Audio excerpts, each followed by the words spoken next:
quiet this morning.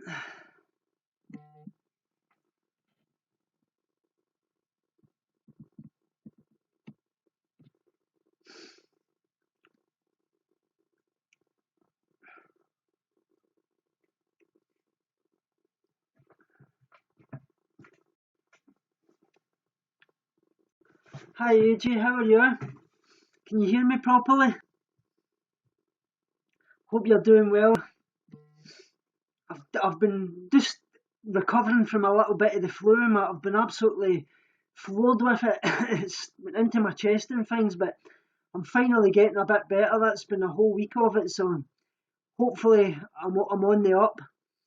But I've been doing not too bad, but I've had a little bit of kind of issue the past roughly few weeks, to be honest. So I wanted to kind of put it out there that I've been missing like breakfast back and forwards, which hasn't been a good thing at all. I think it's I'm getting in enough food through the day, but it's when you start this missing a single meal or such, like you're eating disorder, you think to yourself, am I missing it because I'm not wanting breakfast, or is it the eating disorder pulling the puppet strings in the background? So you've got to be very, very aware of this, as you obviously know only too well, because I put it this way, if you leave the door ajar just this little slightest bit, your eating disorder will kick it in, and it's really, really true in every respect of the way. But I wanted to kind of touch upon this kind of huge rise in obviously male eating disorders. Like I say, a huge rise in eating disorders among men is obviously fueled by kind of righteous eating. I say new figures actually show that a 7% rise in men being treated with eating disorders such as anorexia, bulimia, and binge eating disorder, and 66% rise in male admissions to hospital. So that shows you there's a big, big shift. They say that there's only like 10% of males actually suffer with an eating disorder. I think that's far from the truth when you see that, because, like I say, we know only too well that people don't want to come forward and speak about male eating disorders because of the kind of stigma of it being a white female privilege type illness. Like I say, the kind of righteous eating is actually one of the lesser known conditions that obviously lead to things like orthorexia nervosa, which is basically a fixation of food quality and obviously purity, as we know. I say the doctors are actually saying that there's an emergence of endemic of men obsessed with healthy eating and physique. Basically, the type of thing that I suffered with, the kind of big anorexia and the exercise athletica and such likes, they obviously become obsessed with what they eat and how much they eat and how to be kind of deal with slip ups and such likes. Obviously, another eating disorder and kind of disorder that's prevalent amongst people, like I say, is the big anorexia. It's basically dubbed the kind of Adonis complex as muscular physique. It basically causes a person to constantly worry about being small, underweight, or underdeveloped, and can lead to people suffering with spending hours in the gym, which we know only too well. I did that myself, 15 hours a day and such likes, and all through the night. They actually say that an increase in men having treatment for eating disorders between 2000 and 2010, they're saying that there seems to be a silence epidemic with males suffering with all kinds of eating disorders, and they say around 10% of eating disordered individuals come to the attention of mental health professionals as male. But like I say, that's far from the kind of number that I would say. I think it's much, much more than that. But they also say the numbers could be much higher as some male patients don't seek any help from professionals. Well, exactly 100%, like I say, because I found only too well that going to anybody with an eating disorder as a GP, you were basically not taken seriously at all. They basically just looked at you and says, "Oh, you're suffering with depression. You maybe lose a bit of weight. Come back and see me in 6 months, or you've not got that typical BMI that we would categorise you as someone with an eating disorder, because you were not like BMI 10 or 11." Like I say, come off it. Like I say, you should never categorise anybody with an eating disorder as a certain BMI. Like I say, you can be at the worst place in your mental, physical capacity at any spectrum of the weight range. Like I say, walking past somebody in the street, you could actually, they could be, for all intensive purposes, look at you as being the healthiest person, but suffering so much. Exactly, G. Fine line between gym junkie and a serious disorder. Exactly. But I say, as we know only too well, eating disorders are not about food, emotions, and obviously they're about actual emotions and control. I say some people obviously cope with everyday anxiety and disappointments and other stress issues by restricting their overeating and binge watching and binge eating as well. Nice to see you here, Chloe Duncan. I hope you can fan me up as well. I say obviously the low self-esteem can lead to obviously males who've been dissatisfied with their bodies and feeling a kind of overwhelming pressure to obviously change themselves physically. I say in the modern world, as we all know, men are just as much under pressure to have the ideal body image as women. I say obviously a new campaign actually started by Beat Charity, who I'm actually a volunteer with in the UK. They highlight the figures covering for the period from 2000 to actually 2012.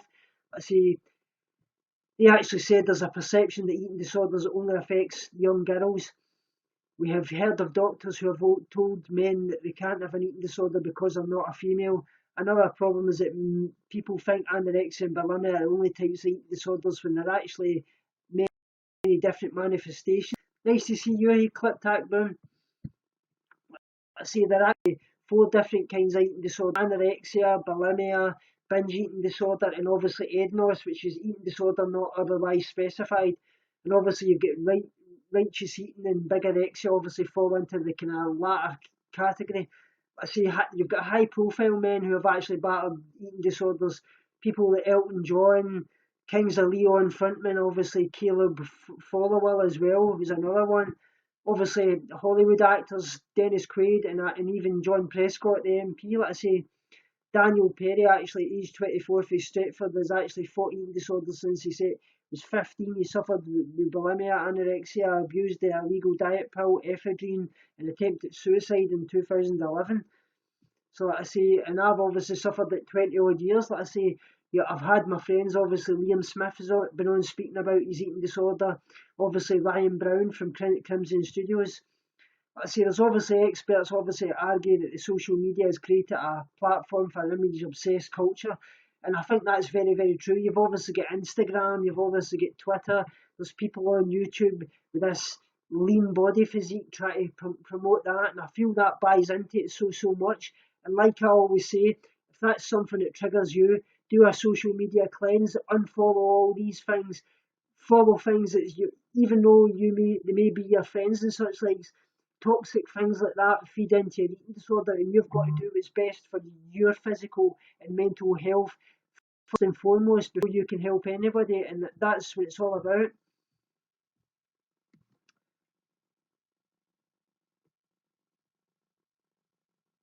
So I was going to touch upon another thing. Like I say, people ask me about the kind of being vegan and obviously suffering with an eating disorder. Like I say, and eating disorder recovery, but you want to save the animals. That's something like I say. For me, being vegan has opened the doors that my eating disorder closed. But I say I can go out to restaurants, I can enjoy vegan meals now. I've overcame all my fear foods that I used to have in a US standard diet. But like I say, I know only too well that for being vegan, obviously, if you're restricting certain food groups, which I never do because I'm just 100% just vegan. Everything I had before in a US standard diet, I've now got veganized. But for a lot of people, being vegan and eating disorder recovery is the worst thing they can ever do because, like I say, eating disorders are in totally different spectrums. What works for me probably won't work for you. But like I say, there are actually many ways to obviously reach remission for an eating disorder. But I say, obviously, one approaching eating disorder, eating the food is required within the obviously recovery framework is difficult and obviously requires professional support. I say basically, I say it's not unequivocally impossible to reach remission without obviously if your entire food groups are forbidden, but it makes the chances of doing so far less likely.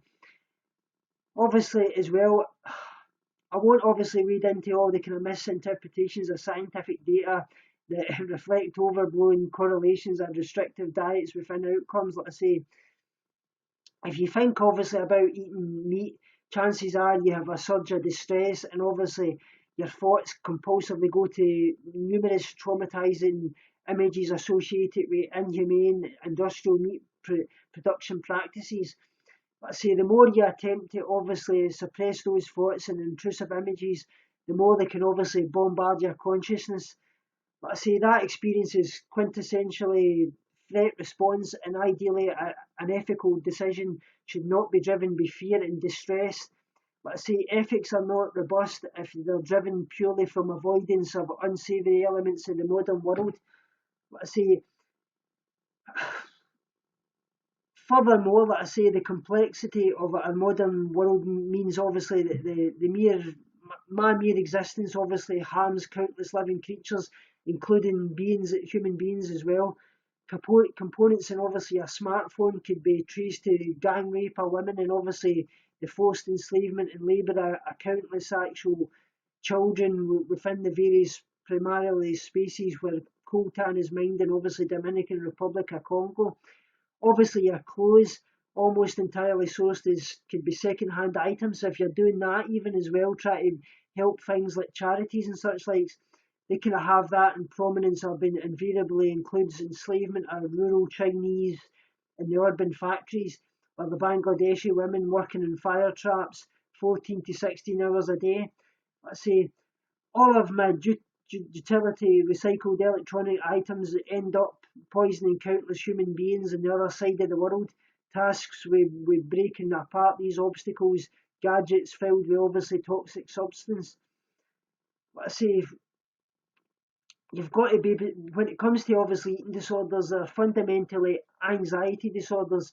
It obviously does no good to obviously reinforce food avoidance in your life.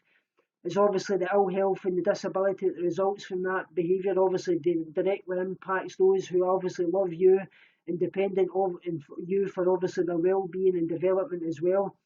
I say by all means obviously try to lower your first world burden of destruction around the world by consuming less, but consuming less food for those obviously with an eating disorder is the defeatist option and not the ethical option that it's obviously made out to be with a lot of people. But like I say, for me, you've got to obviously being ethical and doing what's right for me has obviously helped so much. Peaches, we're talking about things with eating disorders and obviously why it's not always recommended that you go vegan and eating disorder recovery and such likes.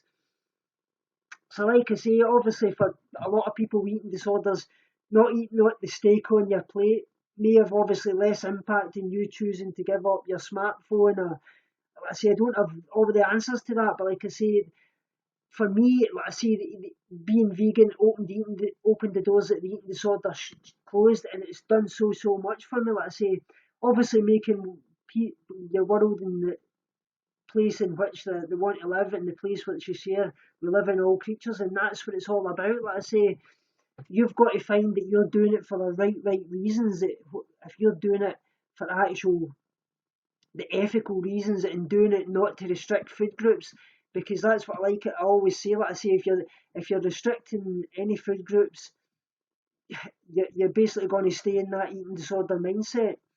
I say, looking back, I actually wish that people would give me more kind of information first. That the early days of being vegan were obviously overshadowed with the living issues that I thought were behind. Like I say, the kind of things that I would recommend, like I say, examine your motivations. Like I say, everyone obviously has a different tipping point for going vegan. Like I say, some take the leap based in compassion for the animals, some find their way in the environmental grounds, and some seeking a healthier life for themselves.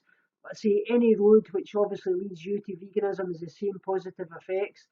But if you're predisposed to harbouring unhealthy thoughts about food, it's worth obviously spending time thinking about objectively why you want to obviously transition.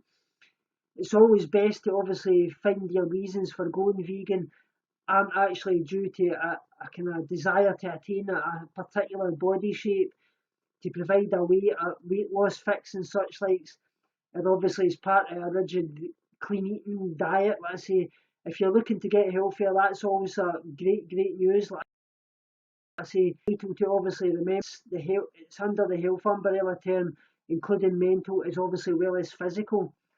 So sometimes it's really, is it healthier and balanced to obviously eat that cake, let's say, and that's really important. Let's say eat the food you enjoy. You can get everything in a US standard diet now veganised. Let's see, if others are aware that you've obviously struggled with eating disorders in the past, they may be obviously sceptical about your motivations for obviously be going vegan. Like I say, that's obviously okay. Like I say, it shows they're alert and they care about you. So like I say, you don't need to convince anyone of your choices to go vegan. Simply rest assured that they will understand that veganism is a healthy choice for you eventually. Obviously, going at your own pace, that's another one that's really important. Like I say, at no point should be veganism feel like a restriction. Going vegan doesn't mean you're eating less.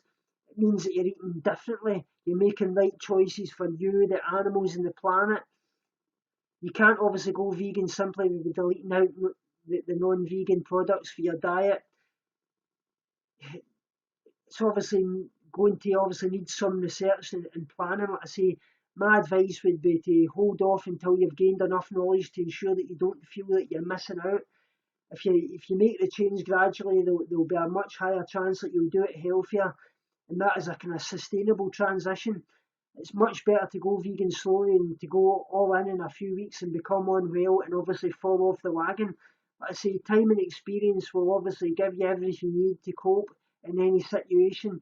Obviously, eating out, there are plenty of restaurants, cafes, and pubs that will obviously cater for you, even on the go as well. Like I say, keeping snacks in your bag or such likes, or if you know there's shops that offer vegan meals on the go, you should never be turning down food that you would normally have eaten.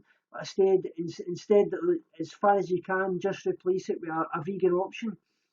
And obviously as well, don't focus upon obviously the weight and the calories. Like I say, if like me, like I say, you were a sucker for the kind of quantitative data, that this is really difficult. Obviously, in the first few weeks as vegan, you can obviously slip back into weighing yourself daily, kidding yourself that it's purely out of a healthy scientific interest in whether a vegan diet was causing you to obviously lose weight and such likes. That's a mistake. Like I say, daily weigh-ins are not a good idea, and don't tell yourself anything otherwise. Instead, refocusing upon the important things like your energy levels and obviously your mood. Like I say, likewise, it's not a good idea to track your calories. Like I say, may result in obviously restrictive behaviour. Obviously, if you're concerned about not getting enough, think about adding in some healthy sources of fat, such as nut butters, avocados, some oils and such likes. These dense sources of nutrition are particularly helpful for those of us that are suffering with restrictive backgrounds and making us feel that we're overly full, because you're getting in calories that are calorie dense and not going to fill you up and make you feel like as if you're bloated and such likes, and buy into the eating disorder behaviour. I say it's obviously important to monitor your thoughts and behaviours surrounding food, and obviously your early days of being vegan. Take time to check in with yourself, obviously, as well, and to examine any destructive behaviours which might be presenting themselves. Being as obviously truthful as possible with yourself is obviously the ultimate key. Like I say, remember that perfection isn't part of the language of being vegan. Our beliefs are obviously regularly compromised by living in a non-vegan world, and we're all accidentally eating a non-vegan product, especially in the early days. If this happens, like I say, don't be too hard on yourselves. Just carry on trying your best. Accept that you can't be in control of absolutely everything, and know that it's unhealthy to obviously worry constantly about this, and it will just buy into the eating disorder behaviours. So, like I say, for some people, veganism is part of their recovery and allows them to go into notions of obviously guilt and surrounding food. But I say, done right, going vegan is obviously a very exciting choice, something which benefits the animals, the planet, and other people and ourselves. But I say, for many people, including those with experienced eating disorders, it's the best decision they've ever made. But like I say, it can also buy into your eating disorder behaviour, and you've really got to watch so much. So I hope you can get the likes up, guys. Let's like up the broadcast as well. Is anybody in the guest queue?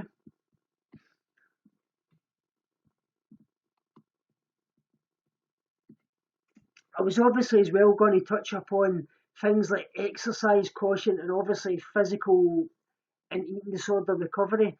Nice to see you here, Madison M. I hope you can fan me up. Let's see, compulsive exercise, like I say, that is often a actual symptom of eating disorders. It's obviously common for a child who's obviously developing an eating disorder to take a sudden kind of interest in things like running and obviously other vigorous forms of exercise.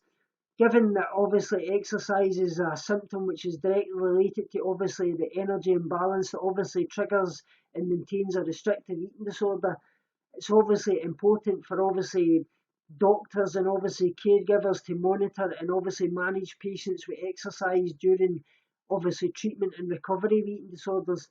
Obviously as well, when a patient is an active eating disorder, it's generally ineffective to obviously use exercise or sports as an incentive to obviously get them to eat more or gain weight. Even the patient who obviously loves soccer, such as myself, and football, I say probably won't be able to eat enough to make that actually happen. I see, obviously, the malnourished anorexic brain is just not capable of obviously overriding symptoms, no matter what the alluring reward may be. But I say, for people with eating disorders such as myself, exercise actually poses numerous medical risks, including things like stress fractures, osteoporosis, muscle wasting, and heart arrhythmia as well. Further exercise can obviously be counterproductive to obviously your treatment goals and obviously when you're getting to obviously restore your weight, such likes. For those reasons, like I say, I recommend patients with eating disorders and anorexia, bulimia, anything like I say, obviously abstain from exercise activity until they're obviously kind of meet the kind of following criteria. I say complete weight restoration, and that means getting to your set point weight, whether that set point weight is BMI 22 or such likes. I say obviously complete abstinence for binge and purge behaviours for at least 2 weeks, in my opinion. Completely abstinence for complete balanced meals, obviously for little resistance, obviously sufficient hydration, willingness and obviously ability to increase nutrition and obviously hydration to compensate activity as well. Nice to see you here, Hitler girl. I say medically cleared to obviously be a physician is the most important one before you start doing exercise and recovery.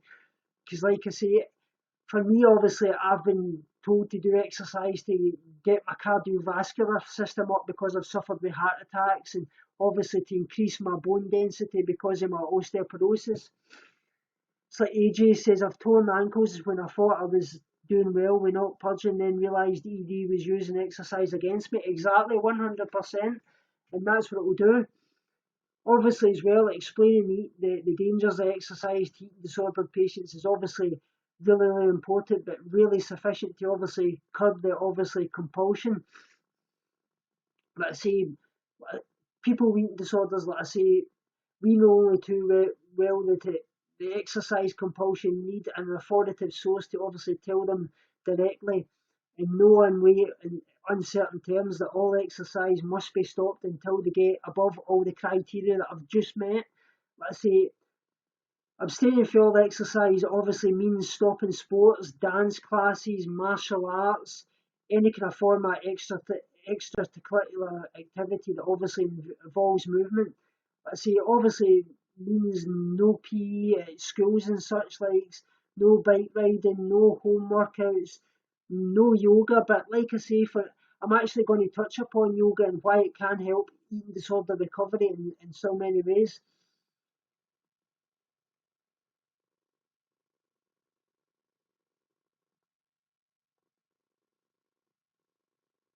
So like I say, obviously full nutrition and obviously weight restoration can obviously help tremendously and kind of lessen the compulsion to exercise. Like I say, many recovered people actually lose interest in exercise once the compulsion is actually faded.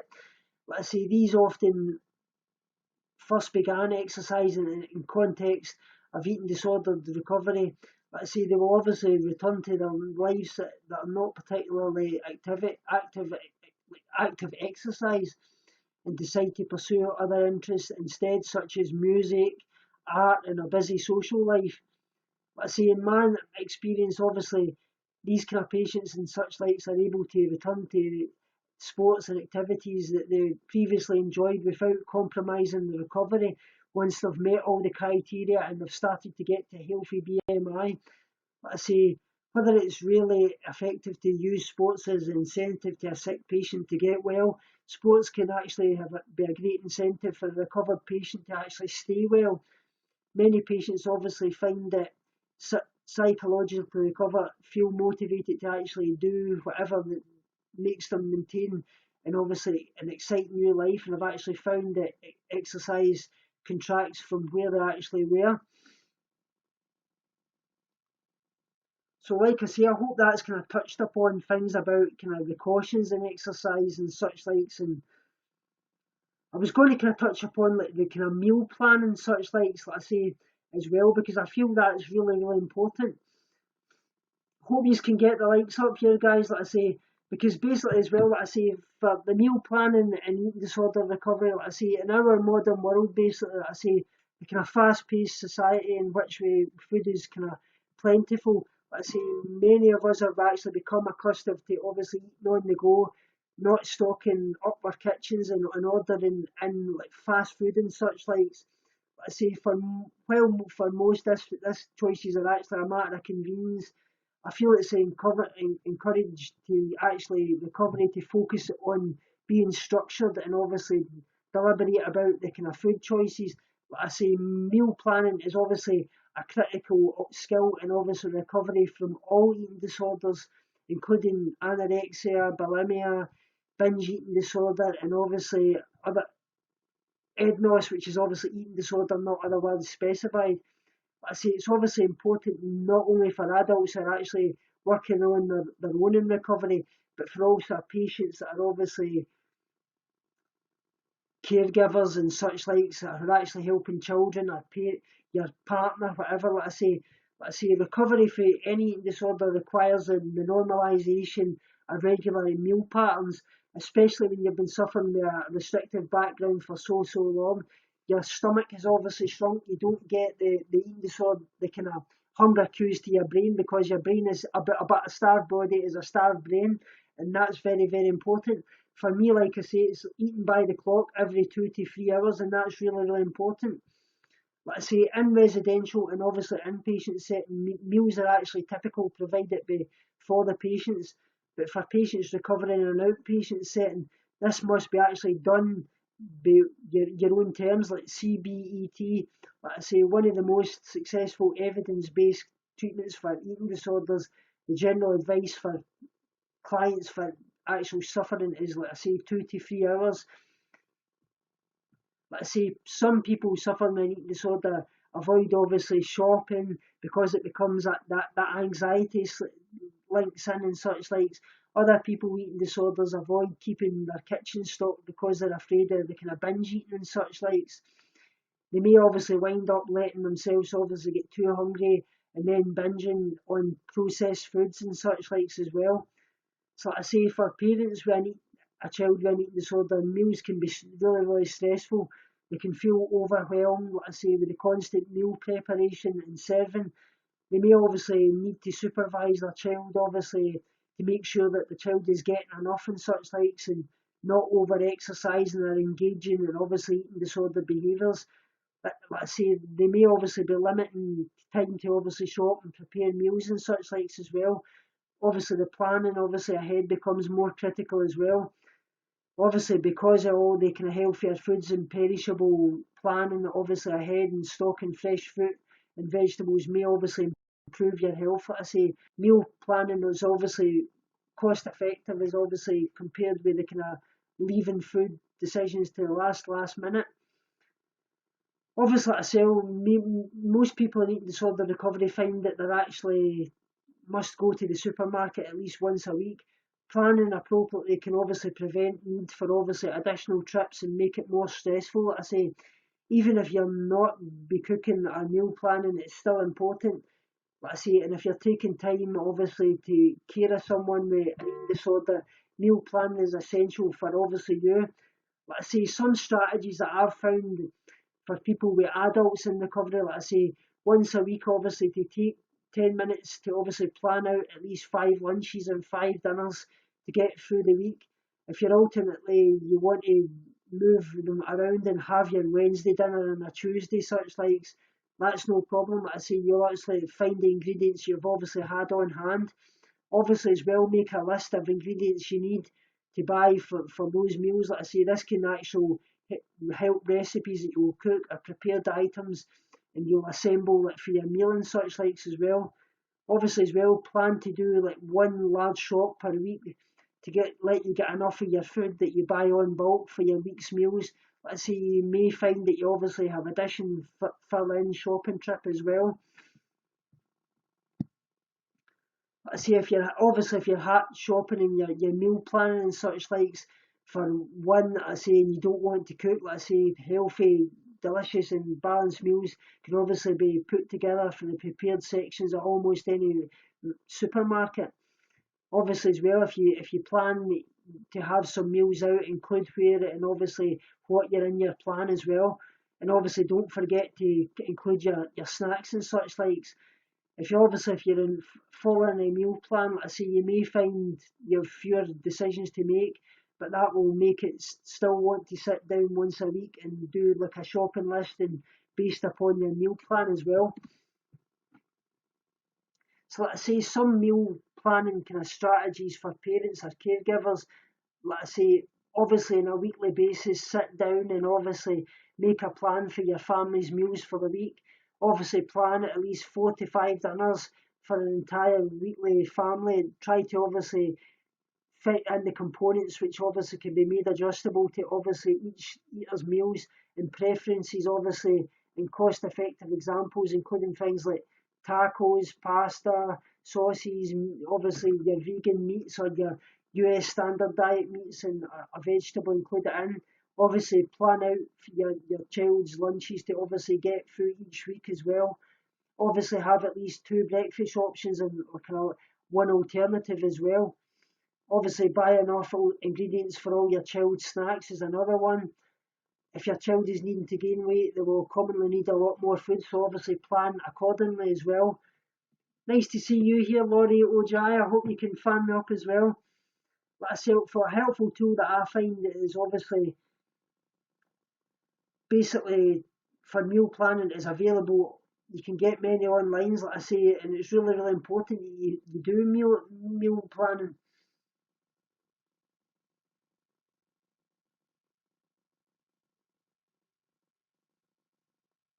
So I wanted to kind of touch upon the kind of basically the intuitive eating because that's something that I think is really important when you get into the recovery is the intuitive eating part. Like I say, obviously intuitive eating basically is rejecting the diet mentality. Throw out the diet books and the magazine articles that offer any false hope of losing weight quickly, easily, and permanently. Obviously get angry at the lies that have led you obviously to feel that you were a failure every time you needed a diet to stop.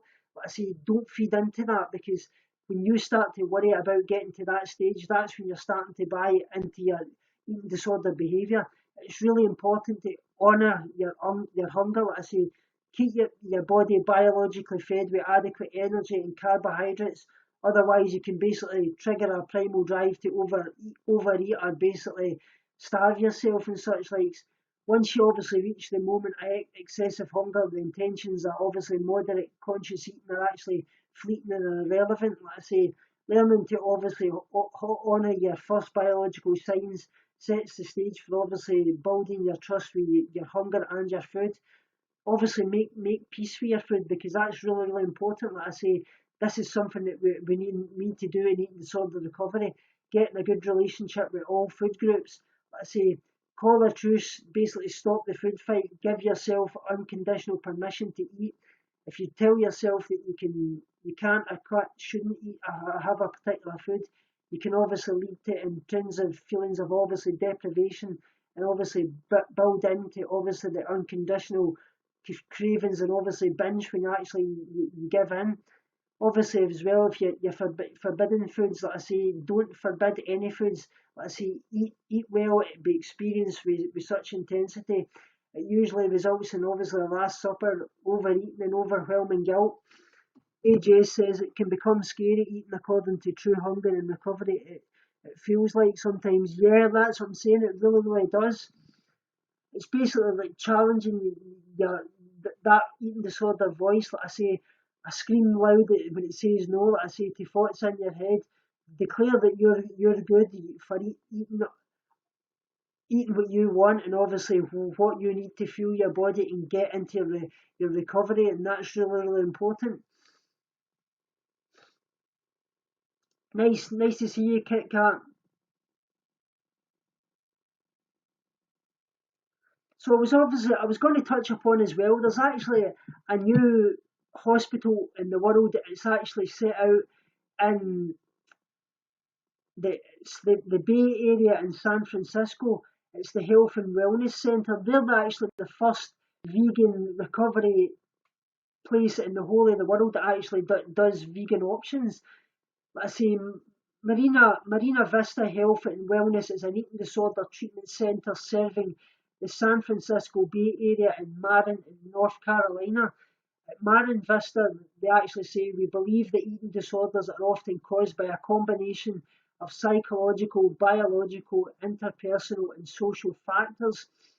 We focus on helping to improve self-esteem, self-concept of how one's eating disorders experience emotions, relationships, and social support systems. When anxiety, depression, trauma, substance use, or other related mental health issues are present, we also address these as part of an individual's customised treatment plan. It says as well, at Miram Vista Health and Wellness, we approach nutrition from a basic premise that all foods are good in moderation. Individuals entering our program often have developed complex relationships with food and obviously involve restriction and obviously binging, purging, and many other compensated behaviours. Let's say participants work closely with our registered dietitians and plan a personalised plan designed for them which meet their obviously physical and obviously nutritional goals.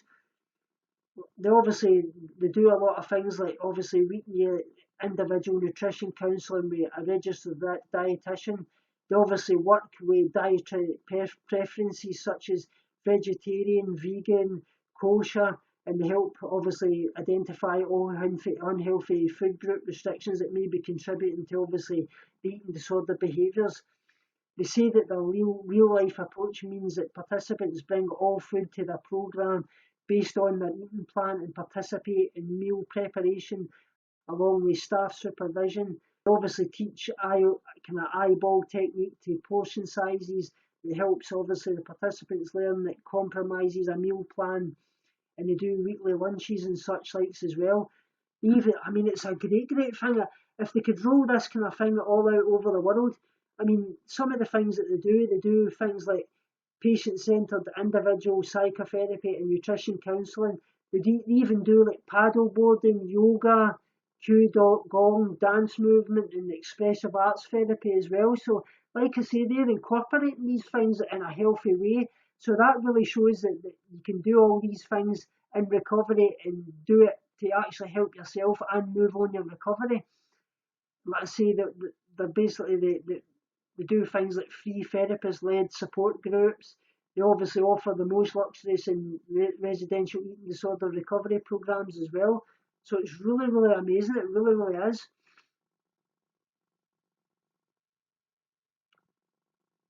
Has anybody got any questions at all they would like to?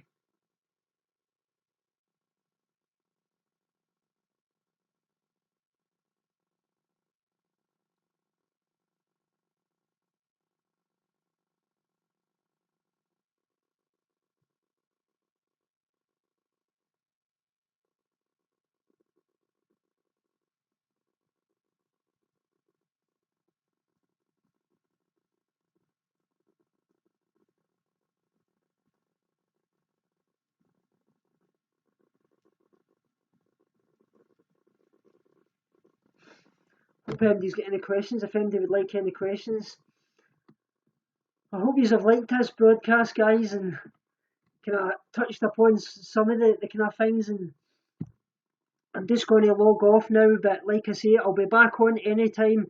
If anybody wants any certain broadcast touching upon certain kind of topics of anything, let me know. Like I say, I'm always here. I'm trying to do as much as possible to give you the content you want. Obviously, doing things that touching upon vegan things, obviously touching upon eating disorder things, basically letting you know about how I'm going and such likes. I'm going to be doing a lot of other broadcasts. I'm actually doing quite a lot in the background in the vegan movement at the moment. I'm obviously doing things that I've actually started a vegan challenge group, but I'm actually a mentor in as well. So it's basically to kind of help people transition to the vegan lifestyle, and it should be really, really amazing. It really, really is. It's basically a 22-day challenge where you mentor somebody to become vegan and help them make the options and such likes. So it's really going to be great. I've obviously got a lot planned in the next few months as well. Next month I'm doing an activism event in Scotland with James Aspey. He's coming over from Australia, so that should be really, really amazing. I think it'll be great to actually do that. So another kind of one thing to on the kind of basically you may say the aspect of moving things forward in the vegan movement. AJ, I'm coming to Australia in the 8th of November this year, and it'll be through to the 15th as well, so that'll be amazing.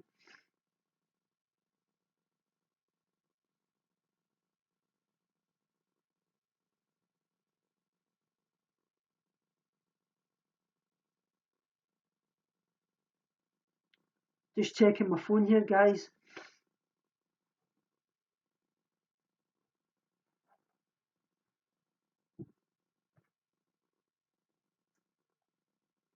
So I'll sing you out a wee song, I think, why not?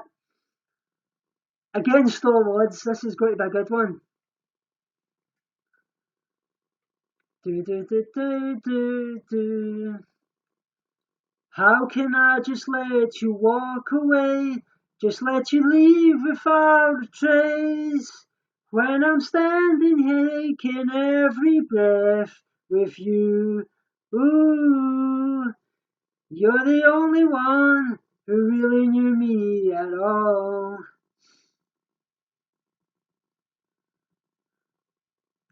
How can you just walk away from me when all I can do is watch you leave? 'Cause we shared the laughter and the love to you, Cat, and even shared the tears. You're the only one who really knew me at all. So take a look at me now, 'cause there's just an empty space. There's nothing left here to remind me, just a memory of your face. So take a look at me now, 'cause there's just an empty space. And you coming back to me is against the odds, and that's a chance I've gotta face. So love you guys so much. Like I say, I'll be doing a lot more streams. I'm trying to do as much as possible. I'm busy, like I say, in my Challenge 22 mentorship group that I'm doing, obviously helping vegans transition to the vegan lifestyle.